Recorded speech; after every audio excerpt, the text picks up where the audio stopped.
Guys, আজকে আমি তোমাদের দেখাবো যে আমার এই পায়রার খোপে কি কি পায়রা আছে, তো আমি কিভাবে বানিয়েছি।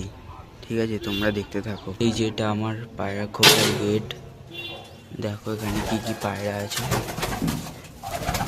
নতুন বানানো লফট, তেমন কিছু পায়রা রাখা হয়নি, কিন্তু এটা পরে একটা ভালো পায়রা লফট করার ইচ্ছা আছে।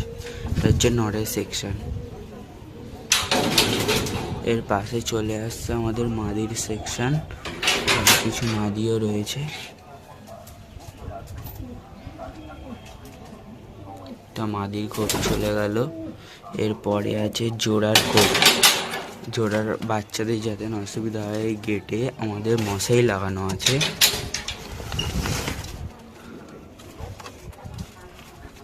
এই যে আমার একটা কালদমের জোড়া, পশ্চিমা, এখানে রয়েছে কালা সবুজ, এখানেও রয়েছে একটা পশ্চিমা যে ডিম দেবে, ডিম তারা রয়েছে, আর এখানে রয়েছে কালা সবুজের বাচ্চা। আমার এই লফটের যদি আরও ভিডিও দেখতে তোমাদের পছন্দ হয় তাহলে আমাকে কমেন্ট করবেন, ঠিক আছে।